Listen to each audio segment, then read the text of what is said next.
নতুন ভোরের চ্যানেল থেকে আজকে রিকোয়েস্টের ভিডিও নিয়ে চলে আসলাম অ্যালোভেরা নিয়ে।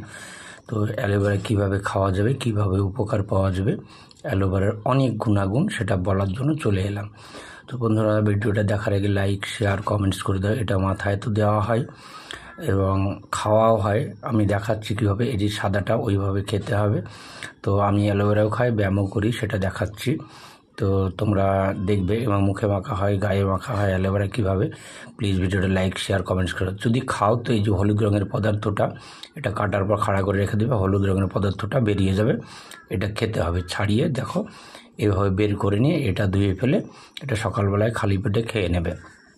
তো আর যখন এটা মাথায় ব্যবহার করবে তখন ওই হলুদ পদার্থটা রেখে দেবে, কারণ ওই হলুদ পদার্থ থাকবে। কারণ ডাইরেক্টলি অ্যালোভেরা কেটে তারপরে এটা পাতাসহ মিক্সিতে দিয়ে পাতার সঙ্গে তোমার নারকেলের তেল, শ্যাম্পু দিয়ে ইউজ করবে। এটা মাথায় দিয়ে রাখবে, 5-7 মিনিট পর তোমরা এটা ধুয়ে ফেলবে, কোনো ব্যাপার নেই, খুবই ভালো লাগবে।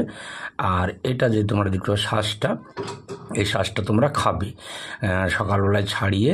এই শ্বাসটা খালি পেটে খেয়ে নেবে খাওয়ার আগে, এবং এটা খাওয়ার আধ ঘন্টা পর্যন্ত কিছু খাবে না। দেখবে অসাধারণ গুণ, এবং পেট পরিষ্কার থাকবে, স্কিন ভালো থাকবে। এটা শুধু স্কিনের জন্য নয়, এটা মানবদেহে গোটা শরীরের একটা উপকারী জিনিস, এটা ব্যবহার করবে। তো এইটা 1 ইঞ্চি মতো কেটে নেবে, দেখতেই পাচ্ছ। কাটার পর এইভাবে খাড়া করে রাখবে, দেখবে ওই হলুদ রঙের পদার্থটা বেরিয়ে যাবে। এটা খাওয়ার পক্ষে, মাখার পক্ষে এটা নয়। এটা হচ্ছে গোটাই তোমরা মিক্সিতে মিক্স করে নেবে, শ্যাম্পু, নারকেলের তেল দিয়ে এটা মাথায় ব্যবহার করবে। আর গায়ে হাতে ব্যবহার করলে এটা হচ্ছে তোমরা নারকেলের তেল, লেবু, অ্যালোভেরা আর হলুদ, মধু থাকলে খুবই ভালো হয়, মধু দিয়ে তোমরা মুখে মাখতে পারো। অসাধারণ গুণ এই অ্যালোভেরার।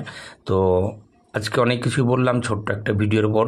আগামীতে অনেক ভিডিও দেবো, রিকোয়েস্ট করবে তোমরা, ভিডিও আমি দেব। এবং ভিডিও দেওয়ার জন্য প্রস্তুত আছে। আমার চ্যানেলটা লাইক, শেয়ার, কমেন্টস, সাবস্ক্রাইব দিয়ে পাশে থাকবেন। টাটা, ভালো থাকবেন।